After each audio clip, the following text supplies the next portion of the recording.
Hello, this is Jordan Von Erickson, your host, and this is the Straight Outta BS podcast. Welcome to another episode.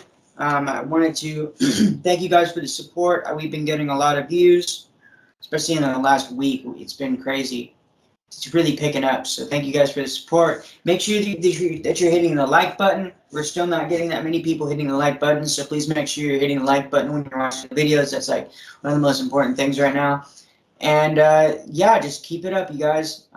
Keep sharing the videos and keep spreading the word out there. So without further ado, I'd like to introduce my guest for the day. Go ahead and introduce yourself and where you went and what schools, what years. Well, my name's Josh. I am from most of my time was spent between Nevada and Utah, in mostly Utah. I wasn't really in a school. It was a bit different for me. My story's kind of out there compared to other people's, I guess. Okay. Because mine really, it kind of begins when I was 4 years old. I was raised in programs from 4 years old to aging out. Were your parents involved in them? No, I was just a ward of the state, and I was in institutions my entire. Okay. So I didn't experience the same kind of things that some of these poor ladies and gentlemen have experienced in regards to their misleading and getting kidnapped from your homes. That's not cool for sure. I was just raised right in there, and from the beginning, I thought that everything that happened to me was normal because it was normal. So It wasn't until I was about 34 that I even started to realize that what I thought was a good childhood there was not. And it really hit me hard and caused me a lot of problems for a little while. It was like all my coping mechanisms that I was taught growing up just stopped working. It baffled me. It scared me. And it led me into drinking for the first time, which I hadn't done before that ever. And I went full throttle. I pretty much became an alcoholic real quick.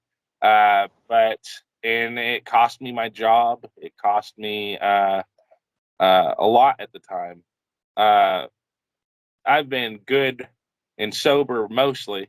I drink once every few months now, just because, you know. But mostly I stay away from that because it makes me feel too bad. I'm the kind of guy who is more addicted to escape than I am to substance.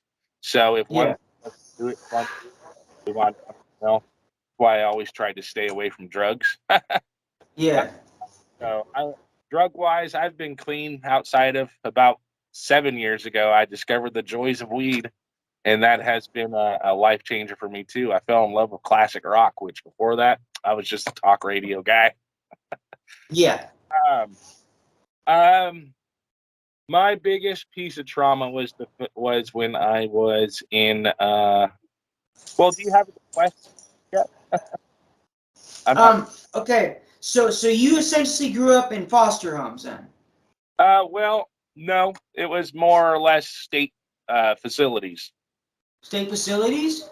Yeah, Like what? treatment centers. What was that? Residential treatment centers. Okay. What was the first one you went to that you can remember? It was called Truckee Meadows Hospital. Later on, and this was in Reno, Nevada.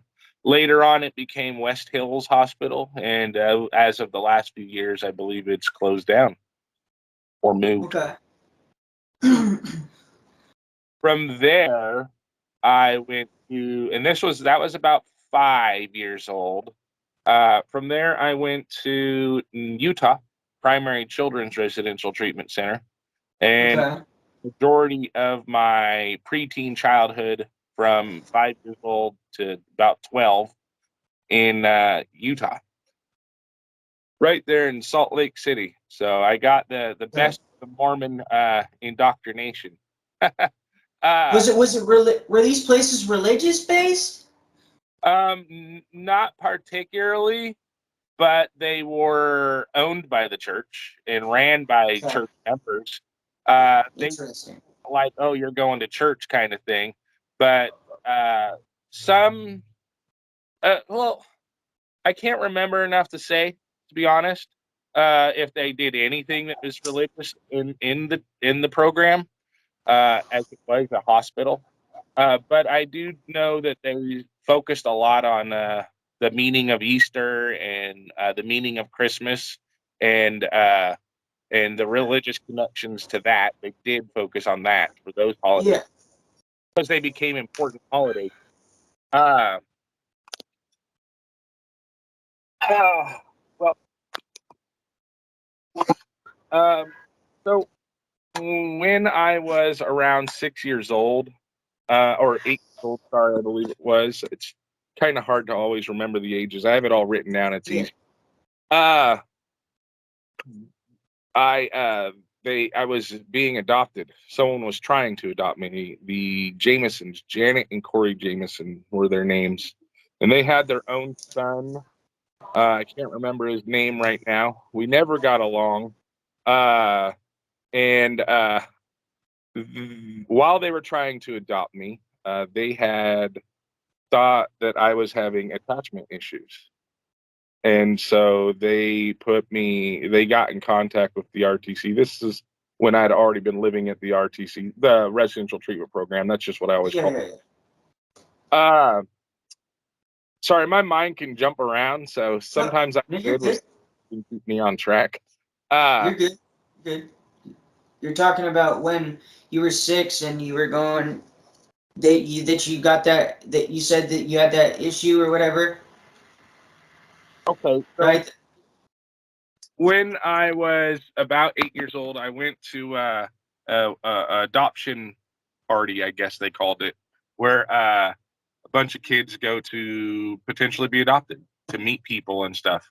And I Okay. pushed the Jamesons. I pushed their son into a pool, and apparently they thought that was cute, so they tried to adopt me. But they turned out to be horrible people. They locked me in a basement.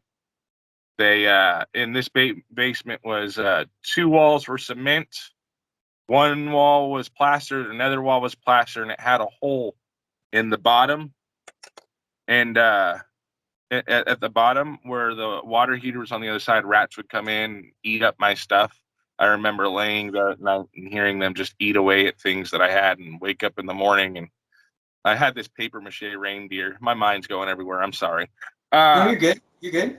paper mache reindeer that all that was left was the legs.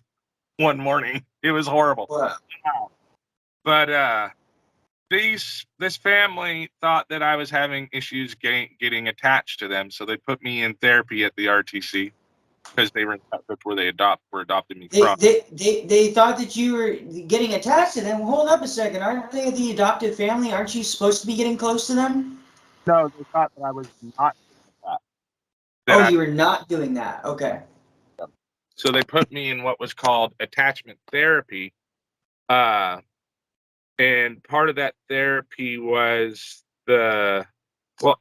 I'm actually gonna try and just read it because it's easier for me that way. Uh, Okay. Let me find it because I've actually submitted it to Breaking Code Silence and they have it on their website.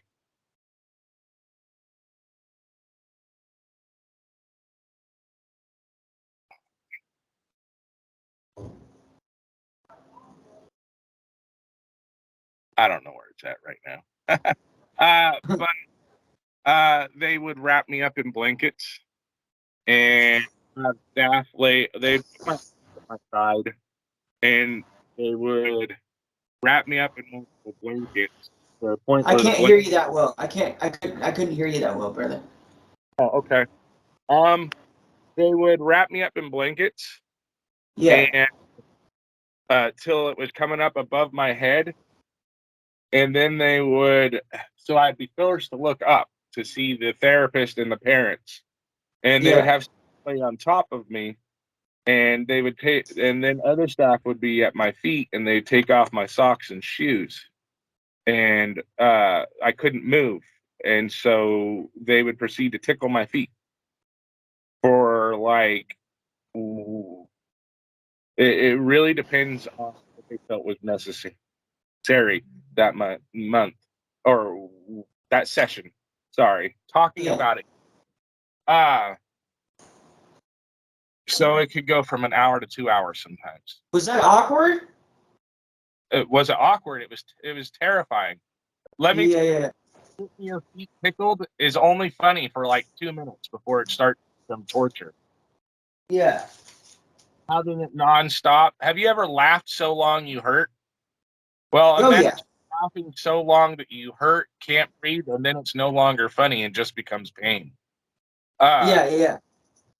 and while they were doing that, they would have the foster parent or the adoptive family, the Jamesons, uh, yell at me in my face and tell me things that no child ever wants to hear, especially at 8 years old. Like how losing my family was my fault and how I'm a failure, just kind of the worst things you could ever imagine. Stuff I can't even say out loud. Uh, and this happened multiple times. And that was the worst thing that physically was done to me there. Uh, and for the longest time, I didn't realize it was abuse. Um, it took me until, like I said, around 35 before I started realizing that all these things were abuse. And then I tried to find out what they were called, and I found the attachment therapy stuff, and I was able to pinpoint what it is trauma bonding that they were trying to do by breaking me down. I don't really understand how it was supposed to make me bond to my parents, to the adoptive family. They ended up getting rid of me a few months later, giving me back to the program, to the hospital. And nobody ever asked me what happened. Nobody ever asked me how they treated me when I was there. And trying to set this down, holding it forever is not fun. Um, and so I never really, I don't know. I don't know what to say about that. Do you Yeah. have any questions to help me? Yeah. You're doing good, bro. So it sounds to me like they were doing seminars with you, essentially, or doing processes from some of the seminars, or similar processes to this process they were doing to us in seminars in the programs that I went to, with the trauma bonding and stuff like that type thing. Just similar, like screaming in your face type things, like the negative shit. So I can definitely relate to that. How? So that was the second school you went to. How many times like how many families do you think would you say you went through before you found one, or do you have a family now? um, well, I was never adopted. Okay. 10 years ago, I found, um, not quite 10 years ago, but I found who my father and mother were, and I pursued trying to find them, and I found my father, and that's a difficult subject for me to put into feelings because I'm very conflicted about him. Uh, and my mom, I found years later, there's a lot of bad blood between my mom and dad because my dad apparently was not a very good person. And my mom, she's dead. She died in 2004, so I never got to meet her. I think 2004. So I never got to meet her, which really hurt because it was my mom that I always wanted to find, not my dad. I don't know why. I've Yeah. always had a really, really big need to find my mom. And Yeah. to find out she was dead, really, that was about 5 years ago that I found that out. That's also part of what drove me into the drinking and stuff, and what the spiral I had gone through at the time. Uh, But no, I never ended up getting adopted. Supposedly, according to court records, I don't remember nearly this many placements, but they said I went through around 40 placements before I was even at Truckee Meadows Hospital, the very first hospital. So, and I know that I was put into the system only when I was 4.5. So I don't know how between 4.5 and like 6 years old I could go to 40 different placements. So I'm not sure how accurate that is. But that's what they say. And I Yeah. had only I had two families try to adopt me. And it gets kind of weird because the second person that tried to adopt me was a therapist that worked for the hospital I was in, the RTC. She was a therapist there, and it was she quit because it would have been considered a conflict of interest to work there and try to adopt. Yeah. And then to adopt me as a single parent, and that's where I really got the Mormon. The Mormon I the Like where Mormonism. you learned about it? Yeah. Where you learned where you When learned I about it? started putting me in church, baptizing me, really beating it into my head that everything that I do or think is something that can be held against me in God's eye. And Yeah. that really hurt me a lot because I've made a lot of mistakes in my childhood that people say I shouldn't hold myself accountable for or, blame myself for now, but I do. And I deal with a lot of shame and guilt because I just feel bad for everything. And it makes it hard for me to stand up for myself and such. Uh, I because I'm definitely always, relate. I definitely relate to that, bro. And I was adopted at birth, so I relate. I wasn't in the system, but I was adopted, bro. So I know how that feels. I don't know exactly how you feel, but I can relate. Um, do um, you uh, go I ahead? would, you can go ahead. Sorry. Oh, I forgot what I was gonna say. You can go ahead. Uh, so after that family got rid of me, the Jamesons, I was sent back to the RTC. This time their South unit, which was down south of Salt Lake. And I remember there was a lot of lockdown. I spent a lot of time in timeout rooms, months at a time, where they would just days. It seemed like it added up to months and months. Uh, but I remember that I would just get locked in that room. Like one Christmas, I got locked in the timeout room, and they just completely forgot about me all night long, and it sucked because they were having a Christmas party down in the gymnasium, and I was just locked up in the school area all by myself in a big hospital, no other staff, forgotten about. And I Yeah. know that there's something to get put in there, but it still was scary to be that alone. And I spent a lot of time in rooms like that. These are tile rooms that have a drain in the middle of the floor, and they would either leave the light on for the entire time, and I'd have to be in the corner facing the wall with my nose in the corner, or they would turn off the light, and I would lay on the floor with my head up against the door, underside of the door, to get fresh air and to see light because I didn't want to be alone. Uh, And I never thought that was abuse until a few years ago, too, when I realized that being locked in a room like that and forgotten about is wrong. Even Well, if it's I think, neglect. It's so, neglect too. It's huh? neglectful. It's neglectful. And so there's a lot of situations like that in this program because that happened.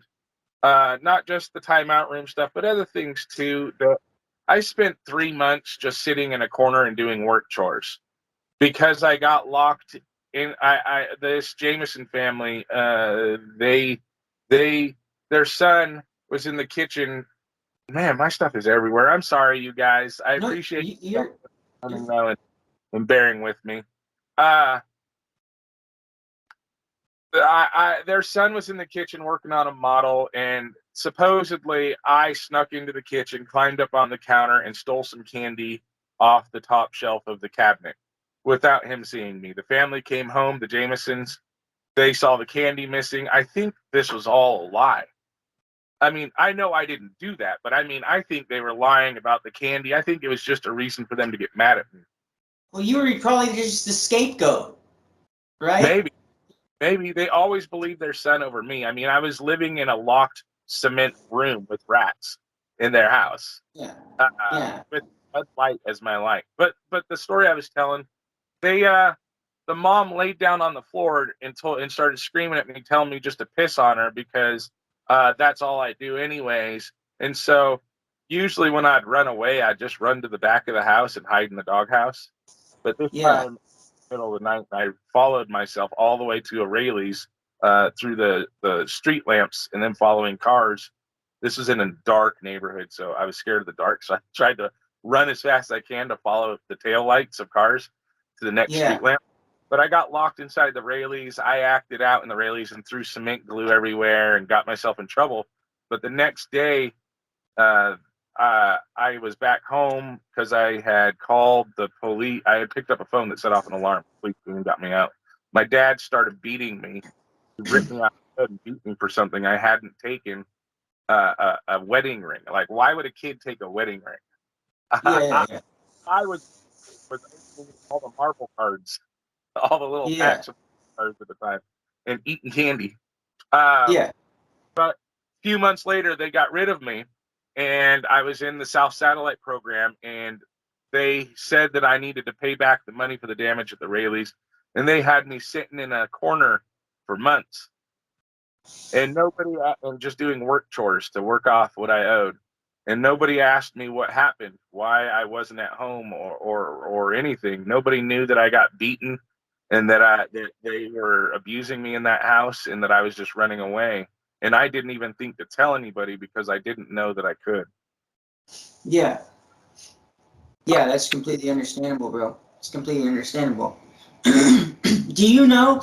Do you know if your parents use drugs or anything, or do you know if like there's any like have you looked into if like for example me, okay, my parents drank and did a bunch of drugs when they were pregnant with me, right? So I have fetal alcohol effects. I don't have fetal alcohol syndrome, but have you looked into that? Do you know if you have any like brain damage from your parents or anything like that? I have brain damage just because I'm brain damaged. No, my dad, and I'm certain my mom was too. I've been told that that was the case, but I know for a fact that my mom was, or my dad was on all sorts of drugs, and they were together at the time. There was a lot of abuse going on in that relationship, like forced imprisonment with my mom. She was 16, took her across the United States when he was in his 20s. It was creepy stuff. Yeah. All hearsay, so I have a hard time holding my dad accountable, even though I want to. Uh, Yeah. yeah, I do believe there was drugs involved in my gestation. But no, I don't have fetal alcohol syndrome. I do suffer from just trauma related things, and I am developmentally delayed, even though people try to say that doesn't make sense. But I know that I act more like I know that when I was 30, I was still acting like I was 15. Yeah. It Yeah. took a long time to just become mature because I didn't know how. I didn't know what I was supposed to do. Well, actually, it's a proven fact, and this might make you feel better that like when we experience trauma, especially like extreme trauma in our childhood, we freeze our we freeze at that age, right? And We mine still became grow up, but we're old. still stuck at that age. A part of It happened to me. Like yeah, until we deal with the trauma, you know what I mean? Because at that age our body doesn't know how to deal with it. So because of that it doesn't do. it was rumored that there was the person on my birth certificate. I wish I could give you my story in order because it would make more sense. It's hard for me to do it because my mind runs Yeah. everywhere. That's why I'm Yeah. actually writing a book, because it's easy to get it in order then. But before I got into Truckee Meadows, when I was still with the person that is listed on my birth certificate as my dad. By the way, the person listed on there, turns out he's not my actual dad. It was somebody else. Ancestry helped out with that. But there's rumor that I was sexually abused, and this was before I was 4 years old. There was a photo found of my mom squatting over what is probably my car seat naked. There was my not father making me shower with him. I remember that. There was stuff that I probably don't even remember, but court records claim that was evidence of being made to sexual activity. Yeah. And this Well, is that's before. When I was 4 years, I'll tell you why my family got rid of me. The guy who wasn't my father, he ended up kidnapping me. Technically not, but technically at the same time, because since he was living with a birth certificate, I guess he probably could have gotten away with it. But he stole me from my mom and went across state lines, and nobody knew who my mom was or where she was for a long time when he got rid of me in Nevada, because I was born in California. But when I was 4.5 years old, apparently my not dad was living in a motel. I was living in a closet in that motel room. And there was he was dating somebody who had a daughter that was my age, and apparently we were locked in the bathroom together for some reason. And I'm pretty sure that this is because of abuse, but apparently I did something, and she came running out of the bathroom with her vagina bleeding.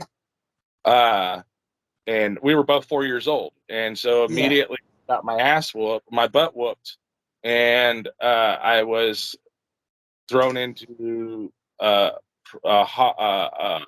foster family, and then I was put in Washoe Medical Center, and they had me locked in a metal cage, and they kept me there until Truckee Meadows took me. It was a literal crib that was a cage, and it had a roof and everything, and it locked closed, and I couldn't get out. I was like an animal. I remember this because I remember figuring out how to open that cage, and being roughly 4.5, that's way too much weight for me to hold. So it fell on my arm, and nobody would help me for what felt like forever, but was probably only a few minutes. Yeah. But it always stayed in my mind because I remember that day when my family got rid of me and they drove me to the hospital. I don't know if it was Clayton that drove me to the hospital, but I remember, and in my book, I put it down that it was Clayton that drove me, the person listed on my birth certificate, because I don't know who it was if it wasn't him. They said I was already in foster care at the time, but drove me to the hospital, took me up to the top floor or whatever, one of those floors, and locked me in a cage, rolled me by the window, and it was raining. And I remember looking out the window. To this day, I remember that feeling of being abandoned for the first time. So that was the beginning of that, how I got in this thing. So I spent roughly the next 6 to 7 years until I was about 12 in primary children's. Even though a lot of bad stuff happened there, I never got the feeling that the people there wanted to hurt me, that their intentions were to do wrong. But I don't know if that, and I do believe that, because I remember people being really kind to me there. I just think that they didn't ask enough questions once I got back from that abusive family, and I think they didn't explore enough into that tickle torture therapy before they decided to do it to me. And the timeout room stuff, I don't know. Sometimes I just feel like people don't think that they don't always mean to do bad by people, but that they don't about the effects because they haven't experienced them. And so they think they're doing something right when in fact they're doing something harmful that, I don't know if I'm just justifying that hospital, but they're the only place that I've ever had to call home in Yeah. family. And so it's hard to just look at them and see the abuse and the wrong things they did and be like, they're bad people. And I struggle with that to today. And that's what caused me a lot of internal conflict and stuff because I doubt myself and all of my feelings because of that. Once I was Do, around do, 12 years old, I ended up going to group homes in Nevada, uh, McDowell Youth Homes, and there was a lot of group home abuse, but that was mostly with other clients than it was the house parents. Though there was a few house parents that definitely deserved to be locked up. Uh, yeah. but Just like a rite of passage that every boy has to go through this in their life. you You know, know, like I completely hear what you're saying, and I see you. I see that sucks that you went through that, and I agree. Um, I was sexually abused a few times throughout my childhood, not a lot, but enough.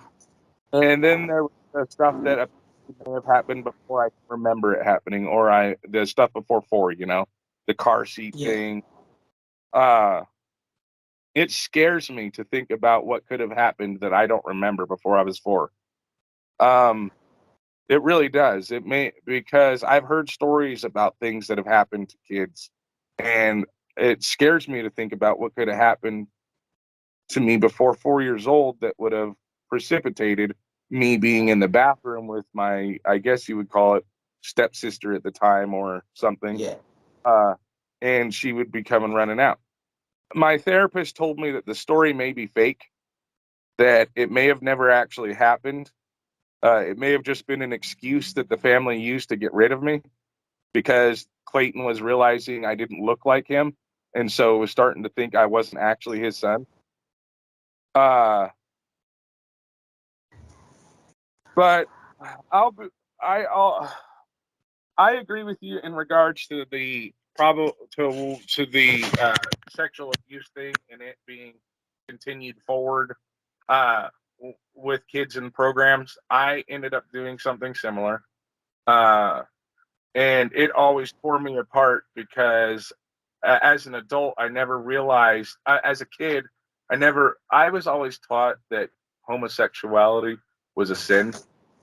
yeah, I was taught that acts of homosexuality were a sin. I was taught that masturbation's a sin. Uh, all of that, and I was taught that was the most important thing and stuff like that. And so when I was just barely a teenager, I imagine growing up from 4 years old to being a teenager hitting puberty. You're not getting any education on social interactions. You're not getting nothing because you're locked up the whole time. You're socially deficient, majorly. And nobody ever addressed that with me. And so I ended up sexually acting out a couple of times when I was early teens. And they were all consensual, but I just didn't realize that uh, I did feel guilty because they were with roommates. yeah, Uh, and my roommates were always male, but they were yeah, young. And I never thought about that. I never realized that. Uh, and now I know how this sounds.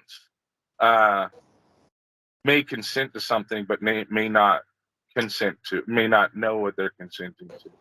And yeah. And that's part of consent is that you know what it is. So right, and I didn't know yeah, that as a kid, and I feel like that I ever did that stuff, and I got in trouble for it. I went to treat, everything got worked out, and uh, I've been good since I was since I've been a kid, but it still bothers me. It still breaks me up and makes me feel like a monster. And I wish I could just forget who I am, so I can forget the past and have a chance to just be happy. Because I'm gonna tell you, man, it's me living with that past as a kid that just want to die a lot, and it causes me a lot of it just keeps me alone because I just don't feel like I'm worth anybody because of the stuff I did when I was a kid, and I just fix it, and I want to.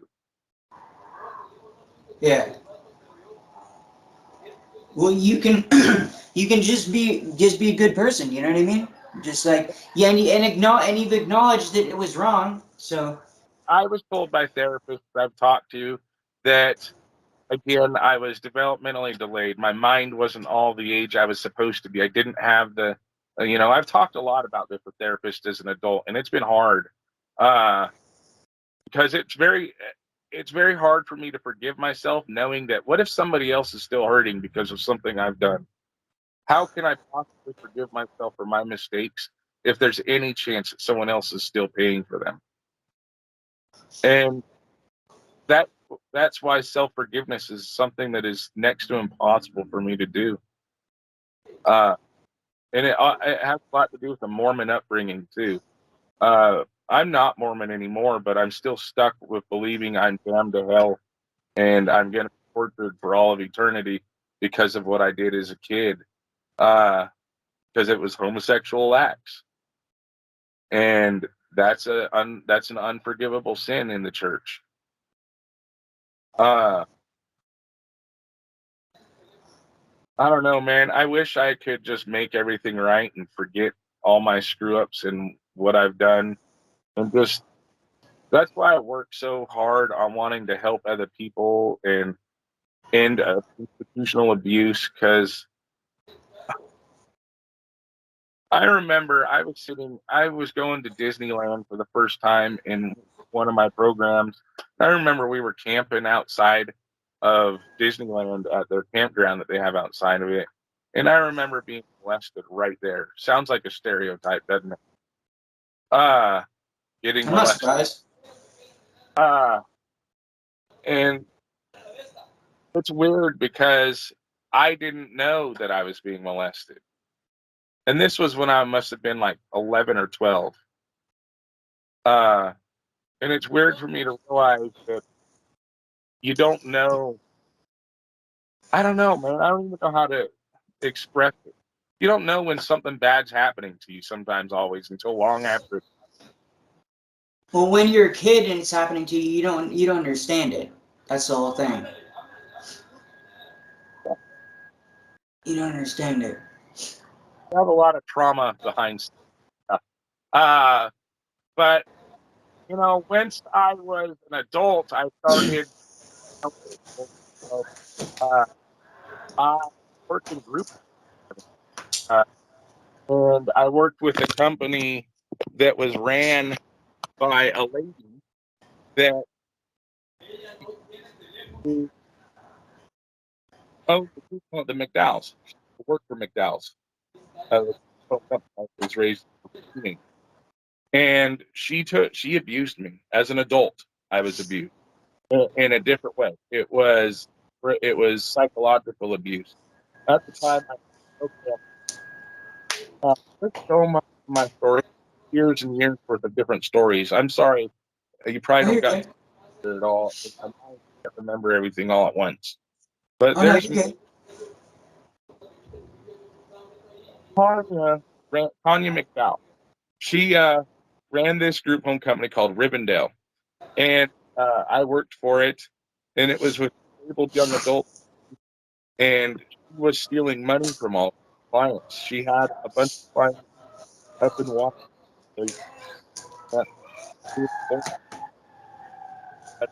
Yeah, you're cutting out. You're cutting out a lot, brother. You're cutting out a lot. Is this better? Yeah. Um, she had us up in Washington doing a bunch of just forced labor. I mean, I was a staff, and she was treating me like I was a slave. She wasn't me. She was stealing money from the clients. I was forced to be a live-in staff because I had no who knew it. She knew I was either going to be her slave or I was homeless, and I didn't want to be homeless. Is that a dog? Or cat? What? Oh, Is that a dog? it's a cat. It's my cat. That is a big cat. Yeah. He's my kitty. Um, trying to help me get redirected, but she Um. pretty much ran the place like a cult. She had people calling her mom and worshiping her practically. Like, there were clients who were so in love with her, so brainwashed that they would be like, "I smell Tanya. I smell her. She's here," and they would get it. They would get excited and rush out to go and see her. Like, they would say, "I smell her. She's here," and it was scary stuff. She would threaten us with to shoot us if we went against her. So she ran it like a cult, and Yeah. it was. I didn't realize that until a couple years ago, to be honest. But I ended up getting out of there because of an ex-girlfriend. She helped me get out of there. And then I she was stealing Medicaid money, like all the clients, lots of money. Uh, and when I got out, I became an apartment complex manager. I managed a building and I rescued as many people out of that company as I can, and gave them all apartments. And one of them is still a friend of mine to this day. He lives in the other room. Uh, uh, been, he's been going around with me for 15 years. Yeah. That's cool. So that's what you do. That's what you do nowadays. Is you own apartments? I didn't own it. I ran it, and I don't run it anymore. The bank took it because the owner of the place wouldn't pay the mortgage. So I was made homeless almost at that time. But no, I went and man, my mind is just losing it. There's so much more stuff that happened to me as a kid in these programs. I just can't really think of it all right now. You know, It's all good. We can always do a part two too. would be great. I know we've been doing Yeah, if this you for want a to like while. write some stuff, if you want to like write some stuff down. But I had some questions about where you're at now. Um, so how's life now? Looks like you have a pretty nice place. Like how's life now? Well, I have a nice living room. That's about it. I live in a trailer that has holes and lights hanging out everywhere. It's not my. It's not. I can't do the repairs myself because I don't know how. And Yeah, my landlord isn't exactly on top of it. Uh Honestly, man, things are tough. I haven't succeeded as much as other people you probably thought to. Uh I live in my living room pretty much. Much I don't have really any friends except for the one person that lives here. And we don't always get along very well, but he's the only friend I got. yeah, Uh, he's good people overall. Um I deal with a lot of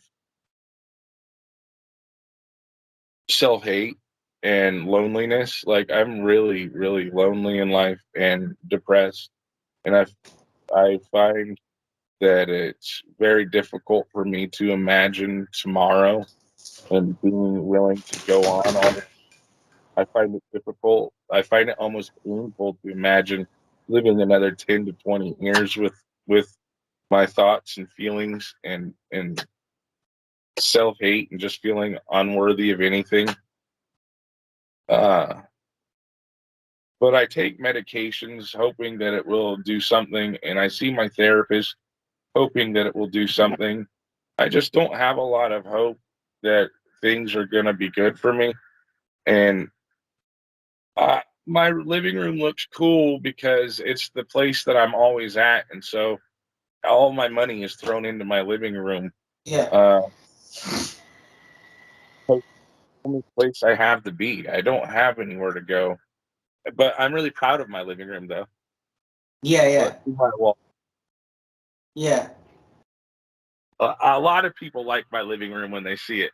It's my way of being creative because I'm always doing some weird, unique thing that nobody else does with their rooms. Like, see that wall yeah, ceiling? yeah, Uh, I've also always been an artist, so I used to do a lot of drawing and stuff, but I don't do that anymore. I haven't drawn in years, just don't have the energy to anymore, you know?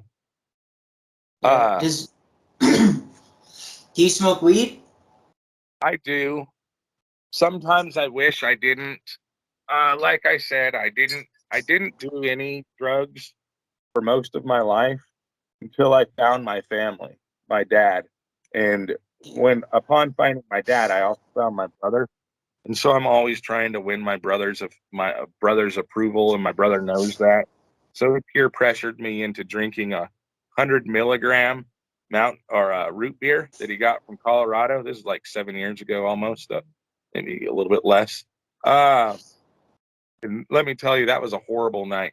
He Oh yeah, made me pound 100 milligram root beer in 5 minutes, and yeah. You don't need all that. You just need to take like a hit or two and just fucking be cool. You don't need all that fucking edible shit. That uh, edibles are dangerous, bro. Edibles are dangerous. it was a nightmare for a long time that night. Because 15 minutes later, I was in Subway trying to order a bacon ranch, and it hit hard. Yeah. Uh, I was almost sick. Like everything was blacking out. Like I was tunnel visioning into blackness. I had to go to the Subway bathroom and sit there for like 10 minutes in the dark to try and catch my breath. Oh man. Damn. And then my brother wouldn't leave me alone the entire night. He kept jumping on my bed and harassing me. And it just made it difficult. I thought I was going to be the one to ruin it for everybody regarding dying from weed. Yeah, yeah. Yeah, On you're not gonna die. You're just gonna fucking be fucked up the entire time, thinking you're on another planet. He ended up pushing me to go sit in the living room in my chair, and he put on some classic rock. And I fell in love with classic rock that night. And rock is like the best thing in the world to me now. Yeah, rock and roll's awesome, man. Awesome. Uh, Hell yeah. but, the reason why I wish he hadn't gotten me, once I was coming down from it and at a good level from that root beer, I loved it. But the reason I wish he hadn't got me into weed is because, I don't know, man, I feel like I've gotten stupider on it. I have a hard time remembering things. I'm way more in touch with my feelings than I used to be. And I would be able to just ignore things a lot better. Or no, ignore things, but things, I don't know. Weed has always been great for me. But I do love my weed. It does make it so that I can just chat up and let myself express my real feelings on the internet Yeah, like I'm doing with. yeah. Uh, That's a good thing. Um, what's the craziest thing you saw in any of these places that you went to or heard about? well,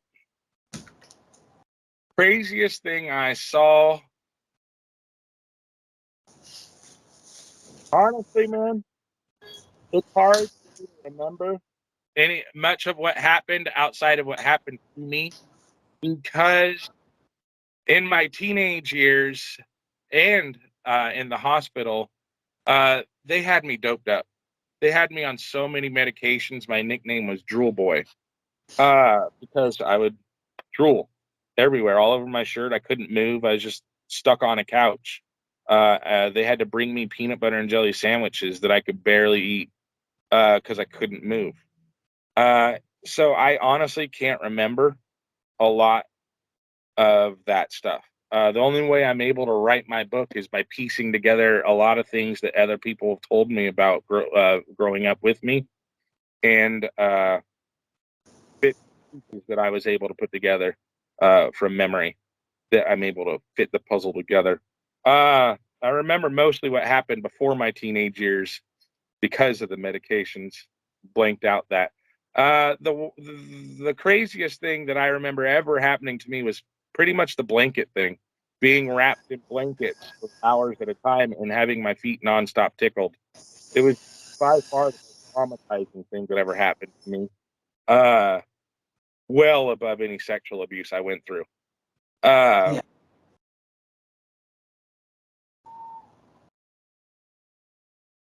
in fact, the kind of therapy that I went through is now considered cruel and unusual punishment and is against the law as far as I know.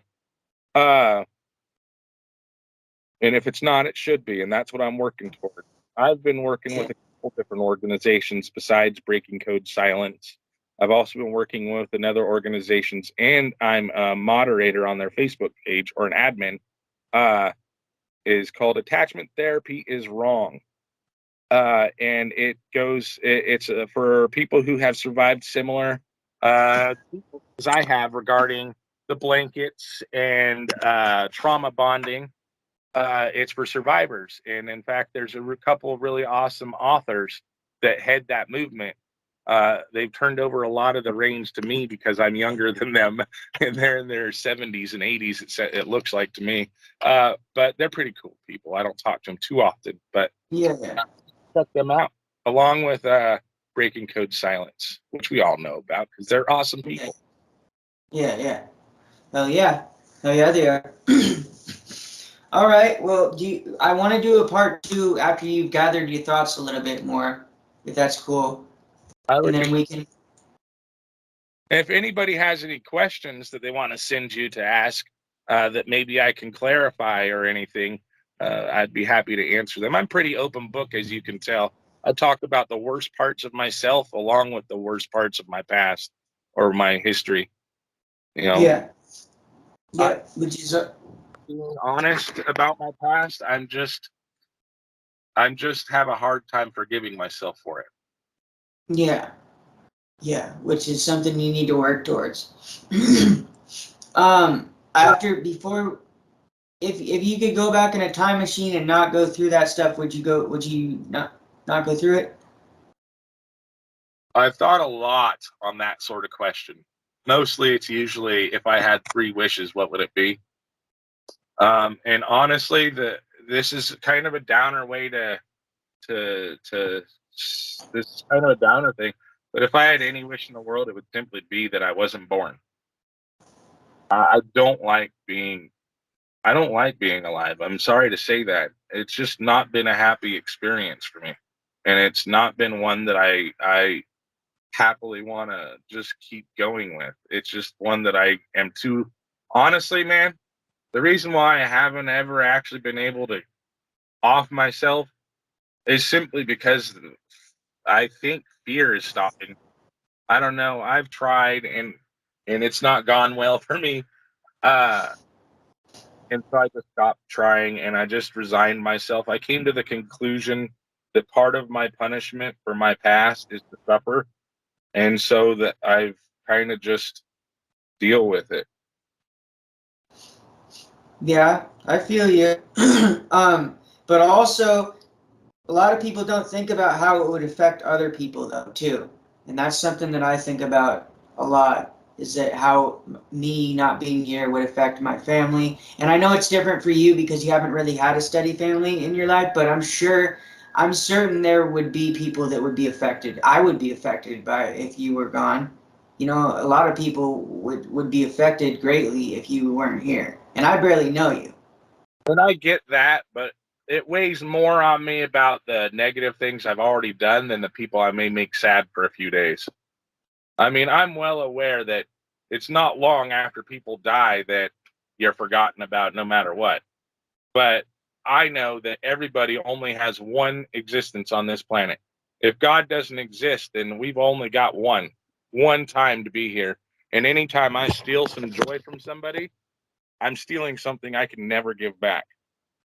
And Yeah. it makes it hard for me to live with myself knowing I've stolen joy from people that I can never give back to them. And some of those people aren't even around anymore. Yeah. I understand. I understand. Well, I'm hella happy that you came on and talked about it, and I want to have you on for part 2.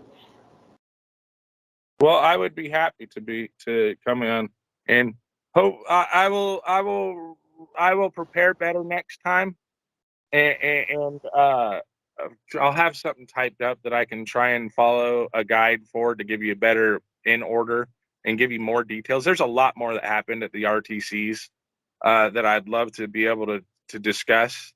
I just talked about the most important things to me at this time, especially the tickle torture, which was the heaviest thing to me. But I'd love to tell you in better detail because, like I said, as I'm sure you noticed, my experiences a bit different than probably a lot of the other people you've talked to. That's what I got from Mr. Rhett Hackett when I did the hands off interview with him on his TV show. Yeah. A lot of the people, but for me, I'm going to be honest with you. The fact that my story is different has actually kind of been tough for me, because it also means there's not really any support groups out there for anyone who's been raised in programs from almost since I was able to remember things. 4 years old to aging out.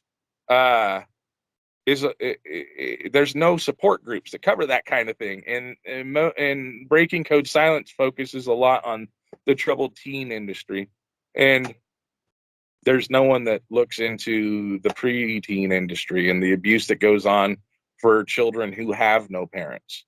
You guys have talked a lot about how parents betrayed the kid, or how kids they felt they were misled and wanted to call home, and so on and so forth. But no one's there for the kid who doesn't have a family to call.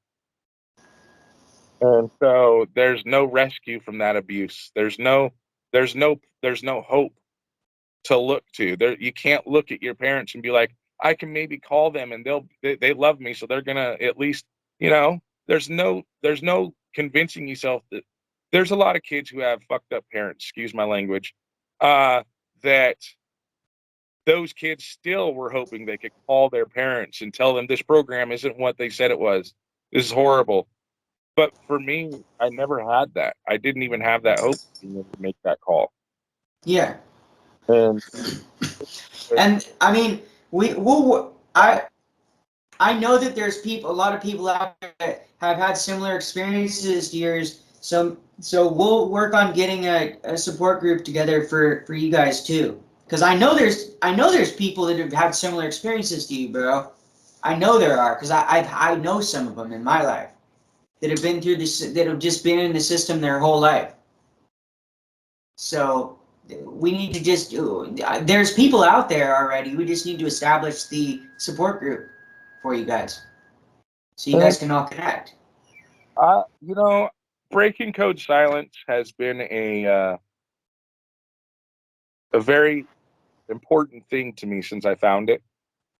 There's been a lot of drama, but it has meant so much to me to have those people to connect to hear their stories. And I feel so bad because I've noticed how much of it is female. So much abuse is done towards the females that are put in programs, and it makes me sometimes feel like my story shouldn't, it's just not, it's not as important as theirs. Uh, and I feel bad because I hear of all the abuse that happened. Breaking Code Silence is a primarily female group, and it's disturbing how much abuse has been done towards them. And I just wish I could do something. I want to do something for everybody. I left the Mormon Church because I'm very much I'm very much about what is right and wrong. And I left the Mormon Church because they did not believe that females can be leaders. Yeah, they can teach, but they can't be leaders of the church. And that bothered Yeah. me a lot. And so that is the primary reason I dropped the church and walked away after many years of being a member of them. I believe the church has been damaging to my psyche.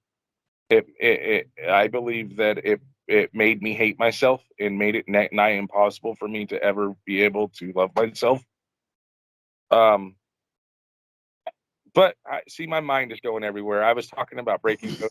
I appreciate you guys so much over at Break. I know we're about to end this probably, and I want to end it with that. I appreciate Breaking Code Silence and the different groups that I have been talking to, and all the people across the different Facebook groups.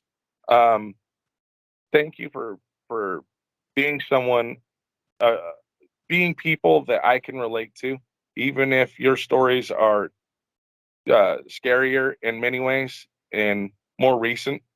Uh, you guys are all awesome, man. And you're cool people, and I love you all. And thanks for hearing me out. It always means a lot.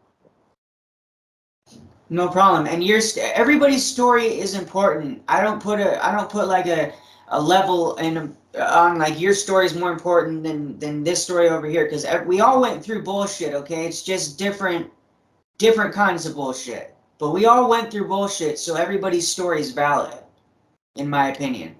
So with that being said, like I want to do a moment of silence for the person that's still struggling with addiction, with thoughts, since I forgot to do it at the beginning. So on the count of 3, I'm going to do it in a moment of silence. 1, 2, 3.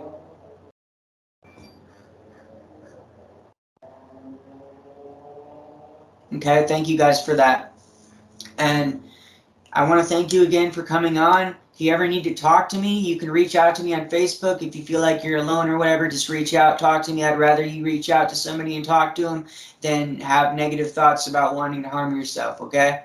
So I don't want you to go there. It's okay to have those feelings. There's nothing wrong with having those feelings. It's not healthy to repress anything in my opinion, but at the same time, I'd rather you come and talk to me and tell me you're having those feelings instead of just acting on those feelings. You see what I'm saying? See where I'm coming from? Yeah. Okay. Well, And cause I care about you, bro. And even though you don't care about yourself, I don't even know you, and I got love for you, man. So please hang in there. We're all going through it, and we'll do a part 2 here soon, okay? Just let me know when you're ready. And we'll work on getting a support group together specifically for people that were in the system, okay? okay.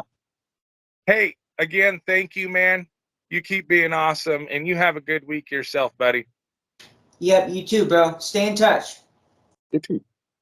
All right, peace. Peace.